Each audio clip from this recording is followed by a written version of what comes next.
अस्सलाम वालेकुम। Welcome to agenda CSS. मैं हूं सकलैन सेमल और आज हम बात करेंगे प्रॉफिट लॉस और डिस्काउंट के बारे में। बहुत मशहूर क्वेश्चंस हैं। कल हमने बात की थी परसेंटेज के हवाले से। परसेंटेज के भी काफ़ी सारे सवाल टेस्ट में आते रहते हैं, तो उसकी भी आपको अच्छी तैयारी करनी चाहिए। उसके अलावा आज हमारा टॉपिक है जी प्रॉफिट लॉस और डिस्काउंट। तो इम्पॉर्टेंट टॉपिक है। आपको छोटे छोटे वर्ड प्रॉब्लम्स आते रहते हैं जी कि इतना प्रॉफिट हो गया, इतना लॉस हो गया, डिस्काउंट ये दे दिया, फिर कितने पैसे रह जाएंगे, एटसेट्रा एटसेट्रा। तो इस तरह के प्रॉब्लम्स को, इस तरह के क्वेश्चंस को आप किस तरह से हैंडल करते हैं, उसमें बेसिक टर्म्स क्या क्या हैं जो यूज़ होती हैं और क्या करना चाहिए। Let's get started.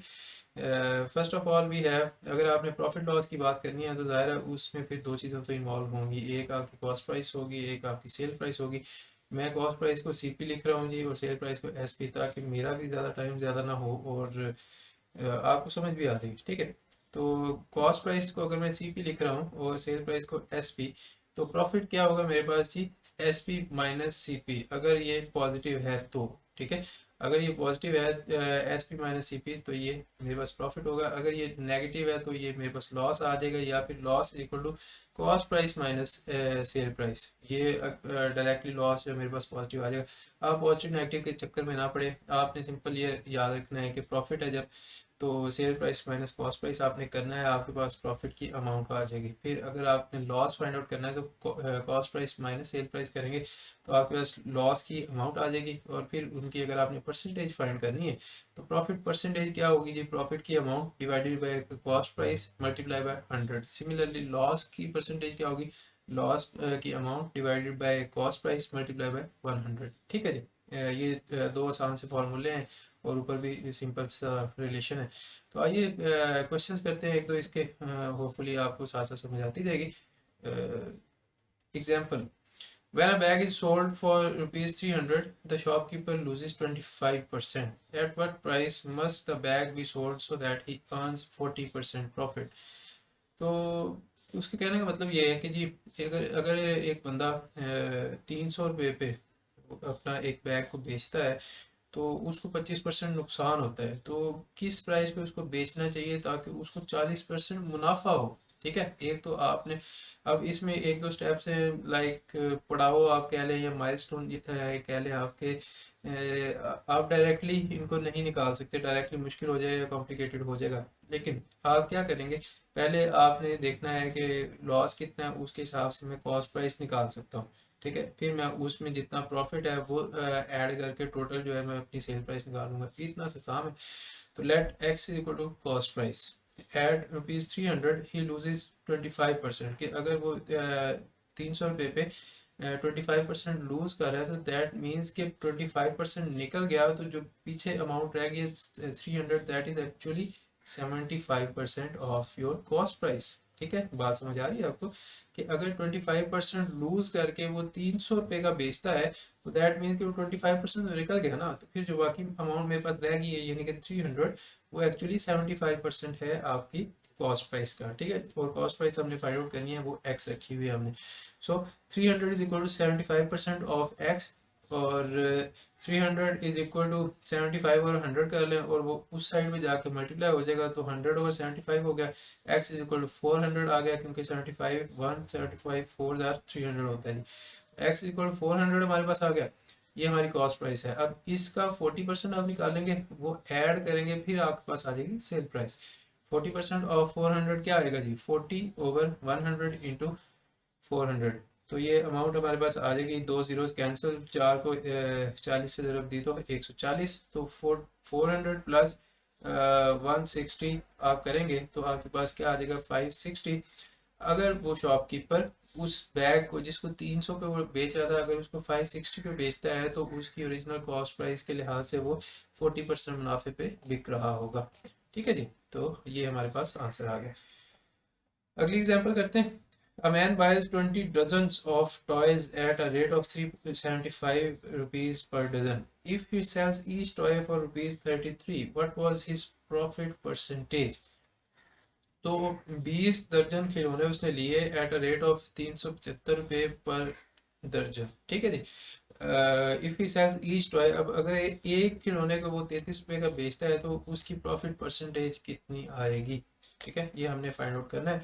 आसान है ये, डजन डजन की वजह से आपको शायद मुश्किल लग रहा हो, लेकिन इसमें छोटा ट्रिक ये भी है कि यहाँ पे ऊपर डजन्स की फॉर्म में उनकी प्राइस और नंबर ऑफ टॉयज दिए हुए हैं, लेकिन नीचे जो सेलिंग प्राइस है वो एक टॉय के लिए है, ईच टॉय फॉर ₹33। ये सिर्फ इस चीज़ का आपने ध्यान रखना है, उसको टोटल नंबर ऑफ टॉयज से मल्टीप्लाई करना है, फिर उसकी कॉस्ट प्राइस उसमें से माइनस कर दें, आपका प्रॉफिट निकल आएगा, फिर उसकी प्रॉफिट परसेंटेज आप निकालेंगे। यही मैंने किया है।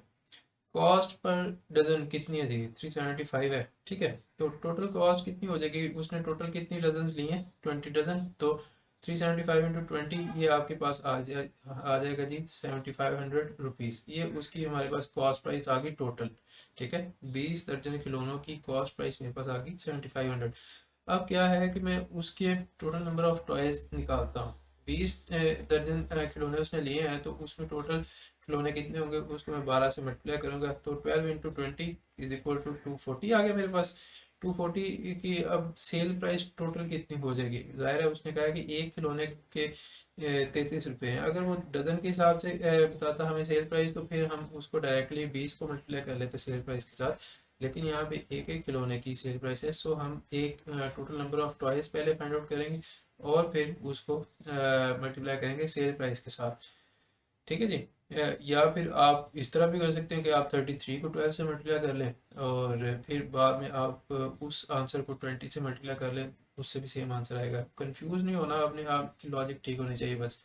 ठीक है, यहाँ पे जहाँ पे 12 इंटू 20 इंटू 33 आना था, वहाँ पे 20 इंटू 12 इंटू 33 आ जाना। खैर ये ज़्यादा कॉम्प्लिकेटेड हो जाएंगी, या पता नहीं आपके दिमाग में गुंजल ना बन जाए। अगर आपको नहीं समझ आई तो आप इसी बात पे रहें। तो हमने total number of toys find out कर लिए 240। टोटल सेल प्राइस हमारे पास क्या आ जाएगी, 240 इंटू 33 7920, अगर आप इसको मल्टीप्लाई करते हैं तो। ठीक है जी, 7920 रुपीज़ आ गया। अब मैंने प्रॉफिट निकालना है, sale price minus cost price. तो मच्छर भी आजकल आ गए वापस।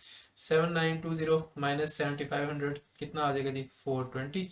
तो इसका प्रॉफिट परसेंटेज मैं कैसे निकालूंगा, 420 ओवर जो कॉस्ट प्राइस है वो आ जाएगी। ये मेरी प्रॉफिट की अमाउंट हो गई। कॉस्ट प्राइस ये नीचे 100, 100 का 2 जीरोस नीचे वाले 2 जीरोस से कैंसिल हो गए, तो 420 ओवर 75, इसको अगर आप कैलकुलेट करते हैं तो ये ऑलमोस्ट 5.6% आता है। 5 तक तो मैंने भी कैलकुलेट कर लिया था, 5.6 तक जाने के लिए आपको एग्जैक्टली इसको डिवाइड करना पड़ेगा। 5.5 तक तो मैं चला गया था। खैर तो ये थी जी, discount means a certain amount और percentage reduced from the whole amount. अब हमने प्रॉफिट और लॉस तो कर लिया पहले। लास्ट हमारा जो इसमें कॉन्सेप्ट है वो है जी डिस्काउंट का, कि कितने जितना भी परसेंट डिस्काउंट दिया हुआ है, इसमें ख़वातीन जो है वो ज़्यादा बेहतर जानती हैं, क्योंकि डिस्काउंट लेने में वो एक्सपर्ट होती हैं। डिस्काउंट्स बस खाड़ी वगैरह पे लग गए हैं तो चलो पहुँचे, ईद की शॉपिंग करनी है। खैर, discount means a certain amount और percentage reduced from the whole amount. ठीक है जी। For example, Hamid bought a book for rupees 1800. After reading, he wants to sell it for a discount of 25%. What is the sale price?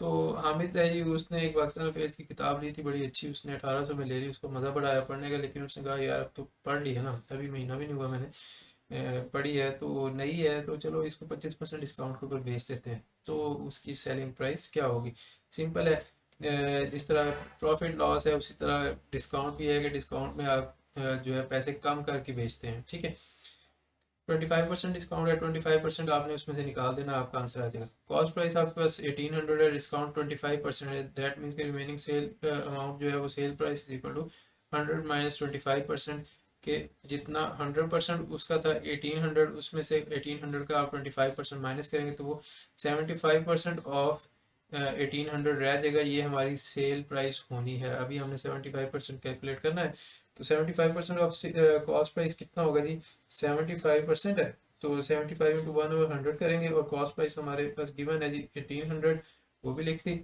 और 3 और 4 आ गया, ये into 450, 4 1 4 into ये 1800 को काट देगा 450 के साथ। ठीक है जी। तो सेल प्राइस हमारे पास आ गई 1350। 1350 की अगर वो बुक बेचता है तो वो 25% डिस्काउंट पे बेच रहा है। तो ये था जी डिस्काउंट्स वगैरह और परसेंटेज और प्रॉफिट लॉस के क्वेश्चंस। आई होप कि आपको वीडियो पसंद आ गई। और बाकी इस तरह से भी आप छोटा सा ट्रिक कर सकते हैं। अगर आपका दिमाग थोड़ा सा दूसरे लॉजिक या इस साइड पे इनफॉर्मल या डायरेक्ट कैलकुलेशंस की तरफ ज़्यादा होता है तो आप उसको इस तरह से भी परस्यू कर सकते हैं। देखिए कोई भी अमाउंट है, आप उसको अगर 100 से डिवाइड करते हैं तो उसका 1% रह जाता है। ठीक है, लाइक 100 है मेरे पास, मैं उसको 100 पे डिवाइड करूंगा, 1 आ गया, वो उसका 1% है। या फिर मेरे पास अगर कह लें 400 है तो मैं उसको अगर 100 पे डिवाइड करता हूँ तो मेरे पास 4 बचेगा जो कि 1% है ऑफ 400। ठीक है जी। इसी तरह मैं 1800 को अगर 100 पे डिवाइड करता हूँ तो मेरे पास 1% रह जाएगा उसका 1800 का। तो मेरे पास 1% का आंसर आ गया जी 18। ठीक है, फिर अगर मैं उसको 100 की बजाय 10 पे डिवाइड करता हूँ तो मेरे पास 10% आ जाएगा। ठीक है जी। तो अगर मैंने 10 पे डिवाइड किया है तो 180। दैट मीन्स कि अगर देखें इसको मैं 100 टाइम्स करूँगा तो मेरे पास 100% बन जाएगा, टोटल अमाउंट बन जाएगी। या फिर अगर ये है मैं 10 पे डिवाइड कर रहा हूँ तो इसको मैं अगर 10 टाइम्स मल्टीप्लाई करूंगा, जो भी मेरा आंसर है 180, इसको अगर मैं 10 से मल्टीप्लाई करूंगा तो मेरे पास अगेन फुल अमाउंट बन जानी चाहिए। सिमिलरली 20% है तो इसको अगर मैं 5 से मल्टीप्लाई करूंगा, ठीक है, क्योंकि ये 1/5 है, 5 से मल्टीप्लाई करूंगा तो मेरे पास अगेन दोबारा पूरी अमाउंट बन जाएगी। So this is how my mind actually works. मैं मतलब साथ इस तरह की कैलकुलेशन भी करता रहता हूँ।